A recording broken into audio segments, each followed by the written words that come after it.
Agradezco que se realice este evento porque se inició con un intercambio de correos electrónicos entre las tres personas que están en esta mesa hace aproximadamente 2 años a raíz de los artículos del perro del hortelano.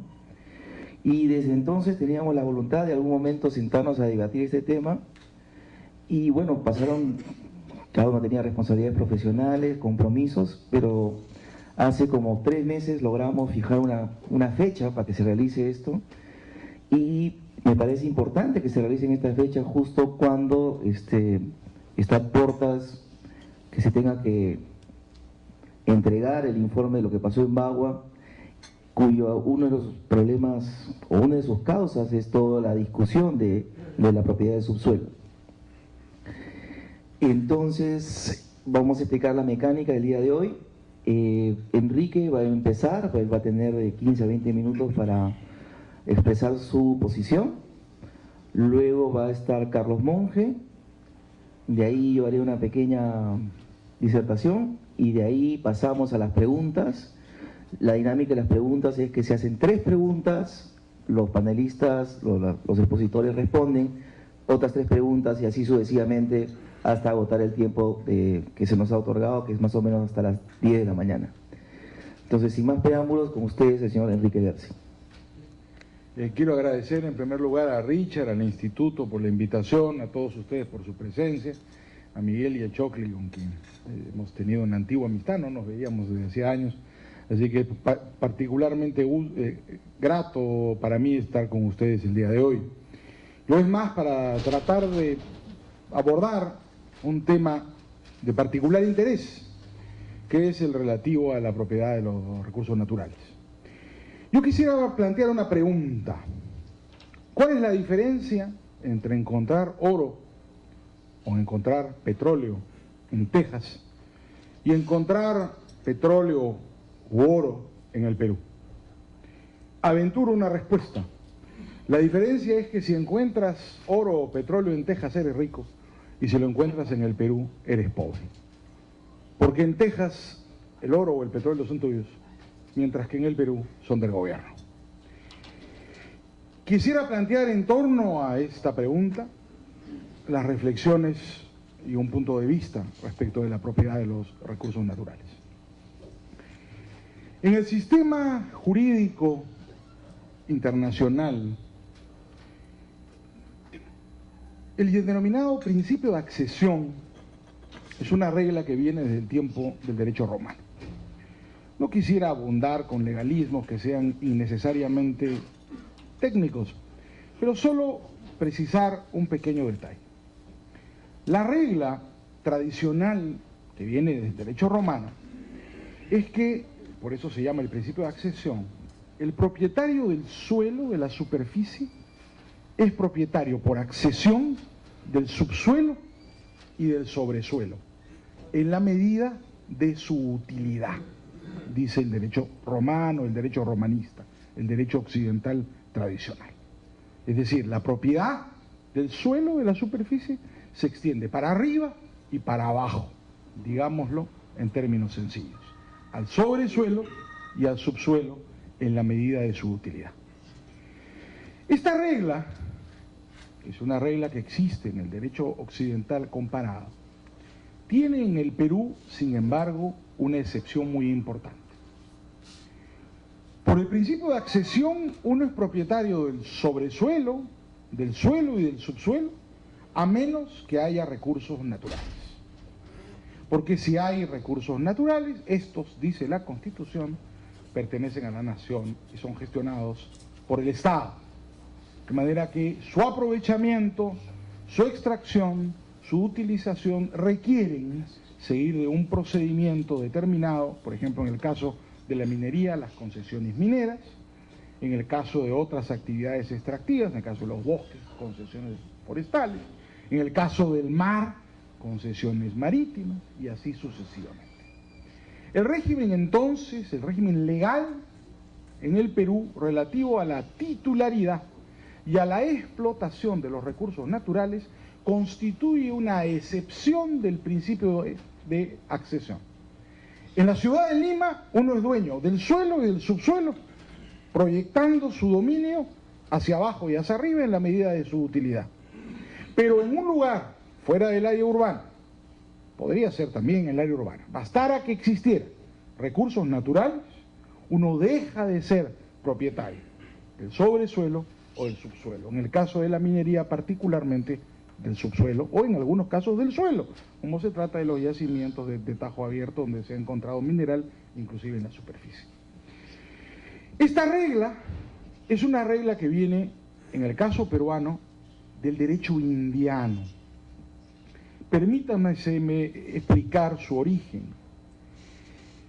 Como ustedes saben, cuando los españoles llegan a América, transportan junto con ellos su sistema jurídico.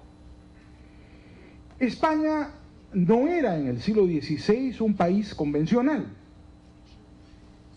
En realidad, eran varias coronas fusionadas en la persona de un monarca. La monarquía Habsburgo, que había llegado circunstancialmente a controlar España, encabeza reinos independientes. De hecho, en la España del XVI están los reinos de Aragón y el reino de Castilla, con sistemas jurídicos distintos. Los aragoneses no conquistan América, son los castellanos, y es privilegio de Castilla. Los aragoneses dedican su actividad económica y comercial a la conquista de Italia, como ustedes saben, de Sicilia y del reino de las dos Sicilias, Nápoles, donde se quedan hasta el siglo XIX, hasta que Napoleón los echa de ahí. Quienes vienen a América son los castellanos, y el derecho que se transporta a América es el castellano. Pero resulta que el derecho castellano es un derecho foral, con un componente consuetudinario importante. Ese derecho no se importa a América. Se inventa un derecho que es producido burocráticamente por el Consejo de Indias, con no poca sangre en el camino, pasando por el exterminio de los conquistadores, que es el denominado derecho indiano. En el derecho castellano había propiedad privada del subsuelo. Luis Echecopar García, en la histórica defensa que hizo del International Petroleum Company a raíz del laudo de la Brea y Pariñas, hizo una famosa investigación jurídica que en su época mereció debate y para él oprobio, porque imaginarán haber sido el abogado de la IPC, en esa época no fue precisamente ser muy popular en el Perú. Acreditó largamente, con un profundo estudio del derecho castellano, que la propiedad privada del subsuelo existió en Castilla siempre, y que había minas de propiedad privada, que el rey cobraba el quinto real, pero no era titular del subsuelo. Es el derecho indiano, producido por el Consejo de Indias deliberadamente, el que impone una regla en América que no existía en Castilla, que era la propiedad real de los recursos naturales. Entonces, en América aparece una regla que no existía en España, que era la propiedad real del subsuelo. Términos económicos, no se expropia la corona de Castilla el subsuelo a los americanos, cosa que nunca les hizo a los castellanos. La corona de Castilla jamás fue propietaria del subsuelo. Había minas del rey, sobre todo de carbón, por el tema del acero y el desarrollo militar de la industria en Toledo, pero no era dueño de todo el subsuelo, había minas privadas. Eso no ocurre en América. El derecho indiano convierte al rey en titular de la riqueza minera y los recursos naturales.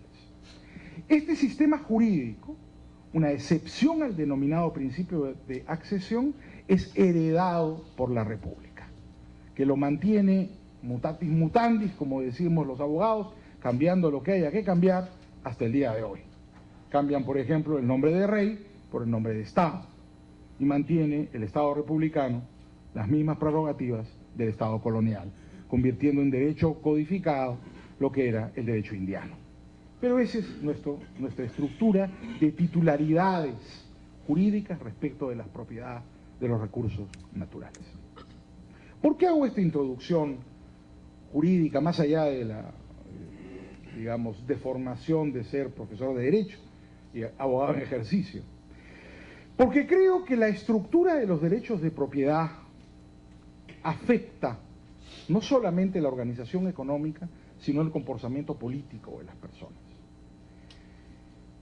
Hay Numerosa literatura, singularmente citaré a Douglass North, padre de la Escuela de los Derechos de Propiedad, profesor de la Universidad de Chicago, hoy día profesor de la Universidad de George Washington en San Luis, y probablemente a quien ustedes han visto hace un par de días recibiendo el Premio Nobel de Economía, Eleanor Ostrom, que siguiendo los trabajos de Ronald Coase, el padre fundador del análisis económico del derecho, la disciplina que enseño en San Marcos y en la Universidad de Lima, sostenemos enfáticamente que la estructura de los derechos de propiedad de un país no es indiferente ni de la eficiencia económica ni de la paz social. Digo como nota a pie de página, hago dos notas a pie de página. La primera, Ronald Coase acaba de cumplir 100 años de edad y sigue dictando clases en la Universidad de Chicago, lo que es una cosa bastante impresionante. La semana pasada había un homenaje que se le ha hecho a Coase por su centenario. Le ganó el Premio Nobel de Economía en el año 94. Y Eleanor Ostrom, curiosa y singularmente lo digo porque, digamos, no es mi amiga, conozco su trabajo, somos fellows de una misma institución en Washington, el Cato Institute.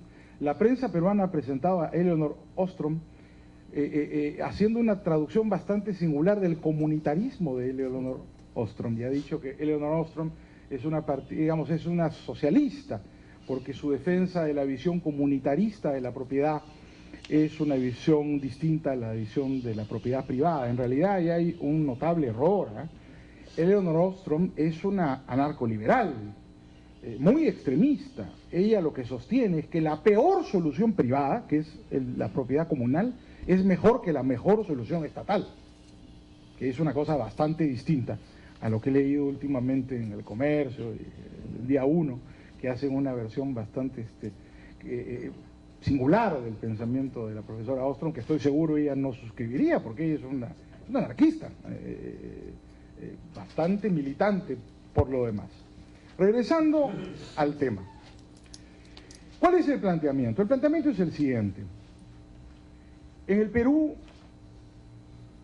la propiedad comunal, mejor dicho, la propiedad pública, la propiedad estatal de los recursos naturales, se encuentra en la raíz de la ineficiencia económica, de los problemas de contaminación que tiene, por ejemplo, la minería, o la explotación informal de los bosques, y se encuentra en el origen de la falta de paz social existente entre las comunidades campesinas, los madereros y los mineros. Quisiera fundamentar esa argumentación desde el punto de vista siguiente. Las comunidades indígenas y las personas que son propietarias de la superficie, de los terrenos superficiales en el Perú, no son propietarios de la riqueza que se encuentran debajo de ella o encima de ella. Una comunidad puede ser propietaria de una tierra muy pobre, en importantes lugares del Perú, en cuyas entrañas puede haber una ingente riqueza mineral. Debido a la estructura legal de nuestro país, esas personas no son propietarias de la riqueza mineral, petrolera o gasífera que puede estar debajo de sus tierras. El Estado concede la explotación de esa riqueza a terceras empresas, negocia con ellas contratos y, a cambio del pago de canon correspondiente y de impuestos y regalías, permite la explotación de esos recursos. Esta separación de la propiedad del subsuelo respecto de la titularidad de la superficie provoca, en mi concepto, la siguiente situación. Los propietarios de la superficie entran en un permanente estado de conflicto con aquellos que explotan el subsuelo. Ese estado de conflicto lo vemos permanentemente. Enfrenta a las comunidades, enfrenta a los propietarios, ganaderos, o en el caso de la selva, las comunidades de la selva, o a los campesinos que viven en la zona y son dueños de la superficie, con las personas que están explotando las riquezas naturales. ¿Por qué? Porque obviamente ellos tienen la aspiración de ser dueños y de disfrutar de los beneficios de la riqueza y no recibir una migaja a través del canon, de la regalía o de la redistribución que pueda hacer el gobierno. La gente en el Perú, en mi concepto, encabeza masivamente a través de los conflictos sociales que vemos con la minería, un proceso de reivindicación de la propiedad privada. Ese proceso de reivindicación de la propiedad privada es un proceso histórico. permítanme aquí reivindicar la mejor vena historicista del liberalismo con Vico. Yo creo además que es un proceso imparable. En el Perú el Estado tiene que reconocer la propiedad privada del subsuelo y entregar la riqueza mineral a las comunidades indígenas, a las comunidades campesinas y a los propietarios de la superficie. Es la única manera de terminar con el enfrentamiento y el conflicto social. ¿Qué ocurrirá? Bueno, cambiará la organización industrial. Los señores mineros, por los que tengo un gran respeto, un gran cariño y un gran aprecio, en lugar de dedicarse a hacer gestiones en el Ministerio de Energía y Minas, tendrán que hacer gestiones con los propietarios de esa tierra. Y tendrán que asociarse con los señores campesinos. Y así los campesinos milenarios de las Bambas, en lugar de estar entre la gente más pobre del mundo, cercana al neolítico, se encontrarán en la lista de las 500 personas más ricas de Forbes. Y de esa manera, así como la gente de las Bambas, el resto de los campesinos del Perú pasarán a engrosar la lista de la gente más rica del mundo. Lo que yo creo es que el Perú necesita la principal acción de justicia social, si ese concepto existe, debe ser devolver la propiedad privada del subsuelo, es decir, crear propiedad privada del subsuelo, reconociéndole la titularidad sobre los recursos naturales a los propietarios de la superficie, es decir, a las comunidades campesinas, indígenas, todo tipo de comunidades que puede existir, o a los propietarios acreditados que tengan la titularidad de la superficie en los distintos lugares del país. Es decir, regresar a la regla tradicional del derecho romano, el principio de accesión, que el dueño de la superficie sea dueño del sobresuelo y del subsuelo en la medida de su utilidad. Por supuesto, esto no significa que la gente no vaya a pagar sus impuestos, no vaya a pagar sus regalías, no cumpla con las normas legales, no vaya a pagar su canon. Por supuesto que lo debe hacer. Lo que creo que debe ocurrir es que debe entregarse la propiedad privada a las personas que corresponden. Yo he hecho un comentario ya en algunos programas políticos respecto de esto, y los primeros en protestar han sido muchos de mis amigos mineros. Yo les he dicho, y lo repito nuevamente aquí, que no sé por qué protestan aquí si en Estados Unidos no protestan. Si en su casa matriz negocian con los propietarios de la superficie, que negocien aquí también, ¿no?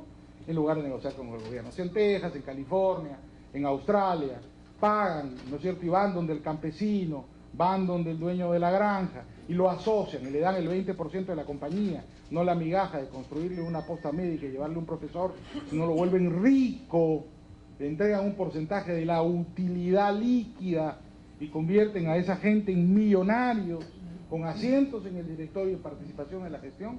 No veo por qué los peruanos tengan que ser discriminados por los señores mineros o por los señores madereros. Debemos hacer a nuestro país rico. Esa es la función de un Estado. Si se habla de redistribución, la redistribución de la riqueza consiste en redistribuir los derechos de propiedad sobre los recursos. Y esa es la manera de hacer la única redistribución que tiene un contenido de eficiencia económica y que no es incompatible con el desarrollo de los mercados.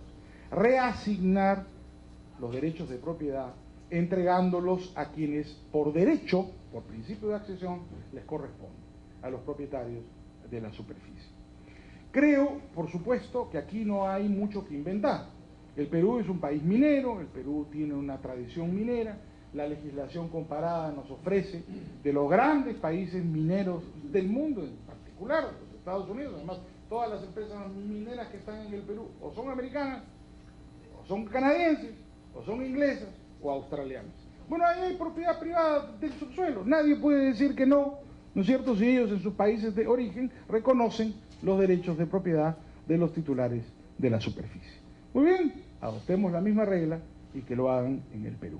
Por supuesto, habrá una serie de argumentos en contra. Dirán, no, que los indígenas, que los campesinos, que las comunidades los van a engañar. Mentira, ya hay que acabar de una vez con esos argumentos paternalistas. Acá nadie va a engañar a nadie. Y si intentan engañarlo, bueno, pues habrá una organización, habrá un abogado, habrá un empresario, habrá un político, habrá un cura, habrá un pastor, habrá alguien. ¿No es cierto? El mercado no solo se extiende al mercado económico, hay mercado de ideas. Habrá alguien que evitará que eso se produzca. Con libre transferencia de los derechos de propiedad, además, esto se ventilará públicamente y será imposible a largo plazo que se establezca ninguna forma de abuso. Además, las masas en el Perú, hace mucho tiempo yo he hecho política, Es decir, ya que no nos cuenten más historias que la gente no puede decidir en el Perú sobre su destino. Eso no es verdad. Ahí están los conflictos sociales. ¿Qué pasa si ustedes pretenden mantener la propiedad pública de los recursos naturales? Bueno, van a tener la cordillera de Nazca, que es uno de los principales centros auríferos del país, que está en manos, además es el Far West, usted llega ahí, lo agarran a balazos, ahí no manda nadie, ¿no es cierto? Y es el mayor lugar contaminado probablemente del planeta, junto con algunos lugares de Asia, porque ahí se tira, ¿no es cierto?, los residuos químicos a la superficie, ¿no? Sin ningún tipo de control. ¿Por qué? Porque se desarrolla la minería informal, que produce inmediatamente dos consecuencias: violencia, como la teoría lo predice. Ahí donde no hay derechos de propiedad establecidos, lo que se produce es violencia, ¿no? Y en segundo lugar se produce una crisis ambiental. Hay siempre crisis ambiental donde hay propiedad pública, donde no hay propiedad privada. Donde hay propiedad privada, la gestión ambiental siempre tiene una mayor calidad. Y esa es una consecuencia de la minería informal. El alto costo que se paga por mantener una minería informal en el Perú es consecuencia de la inadecuación de los derechos de propiedad sobre los recursos naturales, como lo es además los altos niveles de contaminación existentes. Recuerden por un minuto la foto aterradora que publicó El Comercio de Madre de Dios. Yo pensé que era Nazca o era el desierto de Ica. Y una foto de Madre de Dios. Es consecuencia exactamente del mismo problema. La inexistencia de derechos de propiedad produce no solamente violencia, produce ineficiencia económica, sino una masiva destrucción de los recursos.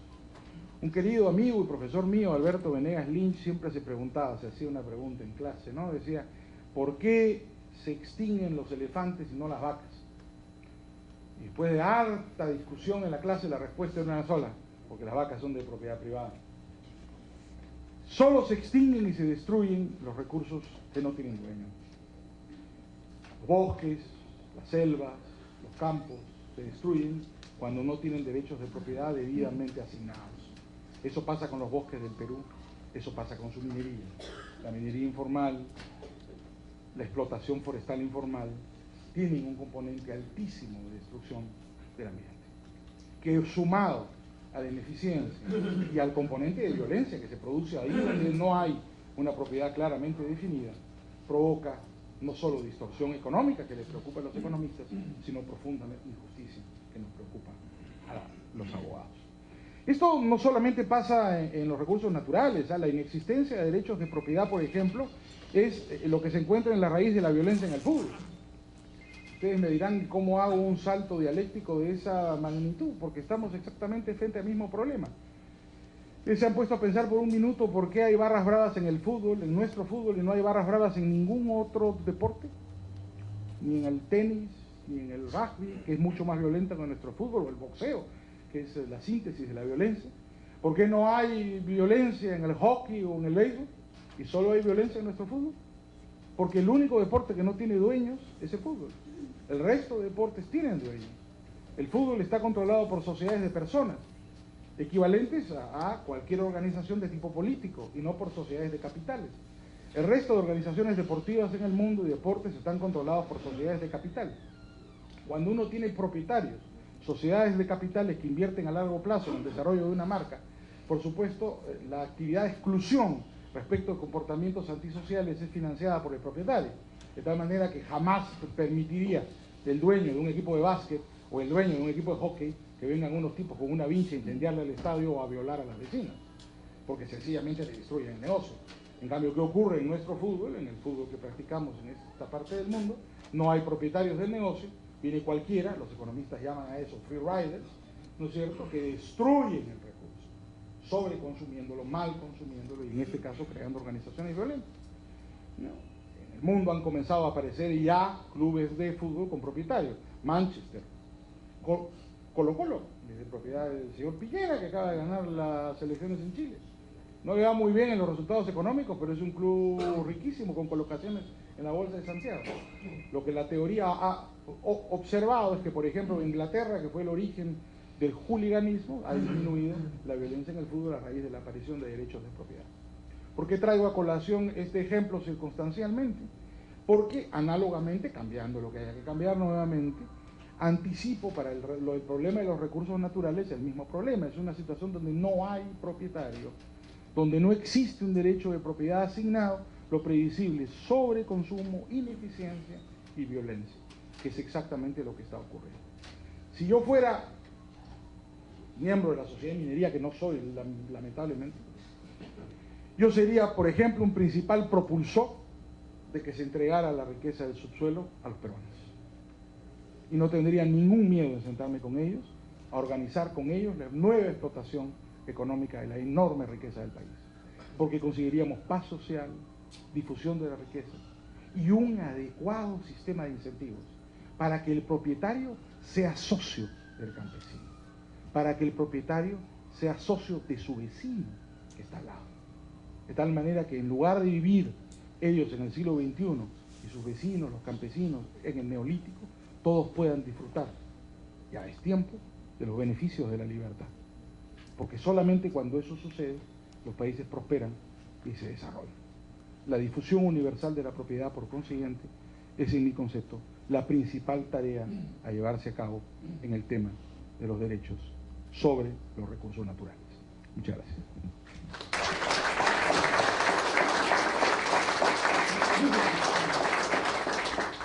Con ustedes, Carlos Monge. Mi agradecimiento también a Richard Webb y a Miguel Santillana por la organización del evento y por la oportunidad de participar. Saludo también a Enrique. No discutíamos desde el patio de letras, creo, de la Católica, y además no nos hemos visto, creo, desde entonces. Son 25 años. Creo que la misma pasión por las ideas, quizás con un granito de experiencia de por medio. Lo primero que quería decir es que, con todo respeto, Enrique, a mí lo que me sorprende es esa increíble capacidad de simplificar y reducir la complejidad del mundo real a varitas mágicas que plantean soluciones inmediatas y universales a todos los problemas. Y comenzando por el ejemplo del fútbol. Las barras bravas fueron inventadas en Europa y fueron inventadas por los fanáticos ingleses en un contexto donde ya todo es propiedad privada. Entonces, no hay una asociación directa entre paso de modelo de club, como es ahora el peruano, al paso del modelo empresarial, y eso elimina la violencia porque se afirma la propiedad. Ya eran empresas privadas los clubes de fútbol y tenían un problema gravísimo de violencia que estaba más bien asociado a procesos universales de descomposición del tejido social en los sectores urbanos, a problemas de identidad de la juventud, a pérdidas de identidades de clase, de cultura, de ideología, a la crisis general, digamos, de la lógica modernista de construir identidades. Esa fragmentación llevó a la búsqueda de identidades fanáticas y muy fuertes a través de las barras. Hay una conjunción entre descomposición social